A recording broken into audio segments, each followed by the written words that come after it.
Comscore नुसार आता isakal.com आहे देशातील नंबर 1 ची मराठी न्यूज वेबसाईट. प्रत्येक अपडेटसाठी isakal.com ला नक्की भेट द्या.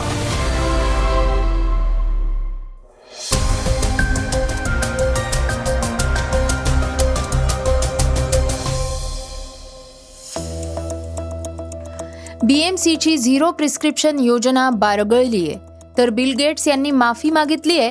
घरं रिकामी करणाऱ्या रहिवाशांना शिफ्टिंग चार्जेस मिळणार आहेत. दिल्लीचं नाव बदलण्याची मागणी करण्यात आलेली आहे, तर सरकारनं महागाई भत्त्यामध्ये 3% वाढ केली आहे. संघरचनेत बदल करण्याचा माजी प्रशिक्षक रवी शास्त्रींनी दिलाय सल्ला, तर निवृत्तीनंतरही अरिजित सिंगचा आवाज ऐकू येणार आहे. या बातम्या आपण आजच्या पॉडकास्टमध्ये ऐकणार आहोत. नमस्कार, मी गौरी कुबेर. आज 26 फेब्रुवारी वार गुरुवार. तुम्ही ऐकत आहात देशातील नंबर 1 मराठी न्यूज वेबसाईट isakal.comचं पॉडकास्ट. पॉडकास्टची पहिली बातमी आहे मुंबईच्या झिरो प्रिस्क्रिप्शन योजनेची.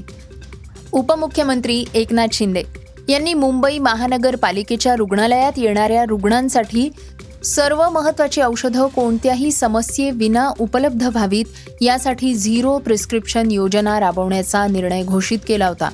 मात्र 2026 आणि 27च्या अर्थसंकल्पात झिरो प्रिस्क्रिप्शनचा समर्पित असा उल्लेख करण्यात आलेला नाहीये. झिरो प्रिस्क्रिप्शन पॉलिसी यासाठी 3 वेळा डेडलाईन देण्यात आल्या. मात्र प्रत्यक्षात ही योजना राबवताना पालिका आणि केंद्रीय खरेदी खाते यांच्यात ताळमेळ होत नसल्याचं चित्र आहे. अर्थसंकल्पानंतर घेतलेल्या पत्रकार परिषदेत आयुक्त भूषण गगराणी यांनी यावर सांगितलं की सूचित औषधांच्या यादीतील 979 औषधांची खरेदी पूर्ण झालेली आहे, तर 198 औषधांसाठी टेंडरला प्रतिसादच मिळालेला नाहीये किंवा काही कारणांमुळे ती प्रक्रिया रद्द करावी लागलेली आहे. ज्या औषधांसाठी प्रतिसाद मिळत नाहीये त्यासाठी पुन्हा टेंडर काढण्याची कार्यवाही सुरू असते. ही सतत चालणारी प्रक्रिया आहे. झिरो प्रिस्क्रिप्शन या संकल्पनेअंतर्गत 12 शेड्यूल्स तयार करण्यात आले होते. त्यापैकी 11 शेड्यूल औषधांशी संबंधित होते आणि 1 शेड्यूल इम्प्लांट्सशी निगडीत आहे. इम्प्लांट्समध्ये विविधता आणि स्पेसिफिकेशन्समध्ये एकरूपता नाही आहे, त्यामुळे या शेड्यूलची अंमलबजावणी अधिक जटिल ठरते असं त्यांनी स्पष्ट केलं. त्यामुळे इतर 11 शेड्यूल्स फास्ट ट्रॅक पद्धतीनं राबवण्यात येणार आहेत. पॉडकास्टची दुसरी बातमी बिल गेट्स यांची. प्रसिद्ध अमेरिकन उद्योजक मायक्रोसॉफ्टचे सहसंस्थापक बिल गेट्स यांनी दोषी ठरलेल्या लैंगिक गुन्ह्यानुसार जेफ्री एप्स्टीनशी असलेल्या संपर्क आणि संबंधांबद्दल गेट्स फाउंडेशनच्या कर्मचाऱ्यांची माफी मागितली आहे. परंतु आपण कोणतंही अवैध कृत्य केलं नसल्याचंही त्यांनी स्पष्ट केलं. प्रसारमाध्यमांच्या वृत्तात त्यांनी हे नमूद केलंय. मात्र एप्स्टीनच्या गुन्ह्यात आपला सहभाग नव्हता असा खुलासा गेट्स यांनी दिल्याचं द वॉल स्ट्रीट जर्नलनं एका विशेष वृत्तात नमूद केलं.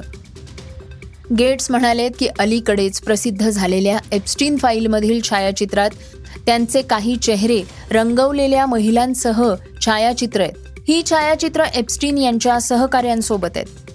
एप्स्टीन यांच्या सहकाऱ्यांसह बैठकीनंतर एप्स्टीन यांनीच ही छायाचित्र घेण्यास सांगितलं होतं.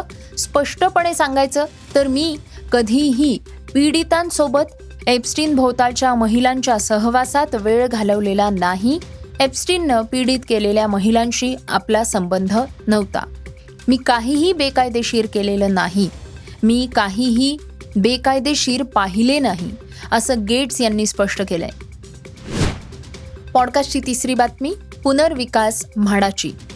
जोगेश्वरीच्या PMGP वसाहतीचा पुनर्विकास म्हाडाच्या माध्यमातून केला जाणार आहे आणि त्यासाठी कंत्राटदाराची नियुक्ती सुद्धा करण्यात आलेली आहे.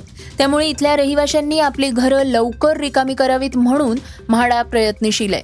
त्यानुसार घरं रिकामी करून इतरत्र वास्तव्यास जाणाऱ्या रहिवाशांना म्हाडाकडनं शिफ्टिंग चार्जेस दिले जाणार आहेत. सदरची रक्कम सुमारे 10 ते 15 हजार रुपये असणार आहे. त्यामुळे संबंधित रहिवाशांना मोठा दिलासा मिळू शकणार आहे.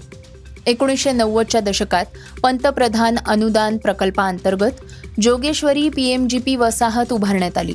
यामध्ये 4 मजली 17 इमारती आहेत. त्यानुसार 942 निवासी आणि 942 अनिवासी असे एकूण 984 गाळे आहेत. संरचनात्मक अहवालानुसार या इमारती अत्यंत जीर्णावस्थेत आहेत. त्यामुळे सरकारच्या मंजुरीनं या वसाहतीचा पूर्ण विकास म्हाडा करणार आहे.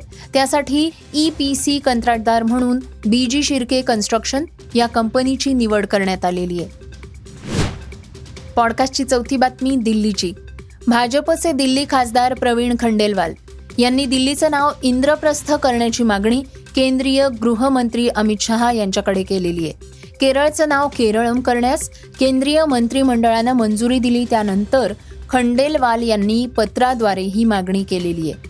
महाभारतमध्ये यमुनेच्या काठी वसलेल्या भव्य इंद्रप्रस्थ नगराचं वर्णन केलं गेलंय, जे आजच्या दिल्लीच्या भौगोलिक स्थितीशी जुळणार आहे. भारतीय पुरातत्व विभागानं पुराना किल्ला इथं केलेल्या उत्खननात पूर्व 1000 वर्षांच्या सुमारासची वसाहत आणि महाभारतकालीन भांडे सापडल्याचा दावाही त्यांनी केला. पॉडकास्टची पाचवी बातमी राज्य सरकारी कर्मचाऱ्यांची. राज्य सरकारी कर्मचाऱ्यांसाठी मोठी बातमी आहे. महागाई भत्त्यामध्ये 3% वाढ करण्यात आलेली आहे. राज्यात वित्त विभागानं बुधवार दिनांक 25 फेब्रुवारी रोजी याबाबतचा शासन निर्णय काढलेला आहे. यात महागाई भत्ता हा 55% 58% देण्याचे आदेश देण्यात आले आहेत. शासन निर्णयात असं म्हणण्यात आलेले आहे की 1 जुलै 2025 पासून 7व्या वेतन आयोगानुसार सुधारित वेतन संरचनेतील मूळ वेतनावरील अनुज्ञेय महागाई भत्त्याचा दर हा 55% 58% करण्यात यावा आणि 1 फेब्रुवारी 2026 पासून महागाई भत्ता वाढ रोखीनं देण्यात यावी. पॉडकास्टची 6वी बातमी क्रीडा क्षेत्रातनं. दक्षिण आफ्रिकेकडनं सुपर 8मध्ये दारुण पराभव झाला आणि त्यामुळे भारतीय संघाच्या T20 विश्वकरंडक मोहिमेसाठी मोठा हादरा बसला. त्यातून मार्ग काढण्यासाठी संघ रचना बदलून सर्वोत्तम कामगिरी करावी लागणार आहे, असं मत माजी प्रशिक्षक रवी शास्त्री यांनी व्यक्त केलंय. दक्षिण आफ्रिकेविरुद्धच्या भारताच्या रविवारच्या सामन्यात पराभव आणि T20 विश्वकरंडक स्पर्धेमधील सलग 12 विजयांनंतर झालेला हा पहिला पराभव आहे. सलग 12 विजय मिळवल्यानंतर एक दिवस असा वाईट ठरू शकतो, पण त्यातून लगेचच सावरणं आणि पुन्हा जोमात येणं हे महत्त्वाचं आहे. संघ व्यवस्थापनाला नव्यानं रणनीती करावी लागेल, असं रवी शास्त्री यांनी म्हटलंय. पॉडकास्टची शेवटची बातमी आहे गायक अरिजित सिंगची.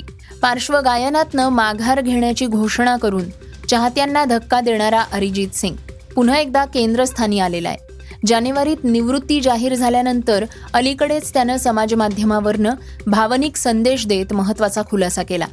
त्याच्या म्हणण्यानुसार अनेक अपूर्ण गाणी पुढील एका वर्षभरात टप्प्याटप्प्यानं प्रदर्शित होतील. मात्र पुढे काय होणार आहे कोण जाणे. या एका वाक्यानं नव्या चर्चांना उधाण आलेलं आहे. संदेशात अरिजितनं श्रोत्यांचे मनापासनं आभार मानले आहेत. तो सध्या कोणत्याही नव्या जबाबदाऱ्या स्वीकारत नसल्याचंही त्यांनी स्पष्ट केलं. तरीही आधीच रेकॉर्डिंग झालेल्या गाण्यांची यादी मोठी आहे असंही त्यानं सांगितलं. त्यामुळे चाहत्यांना आगामी काळात त्याचा आवाज ऐकायला मिळत राहणार आहे. हे होतं isakal.comचं पॉडकास्ट, अर्थात सकाळचं पॉडकास्ट. हे पॉडकास्ट तुम्हाला कसं वाटलं आम्हाला नक्की कळवा. त्याला रेटिंग द्या आणि इतरांना सुद्धा रेकमेंड करा. तर आपण आता उद्या पुन्हा भेटूयात. धन्यवाद. Script and research Vrushal Karmarkar.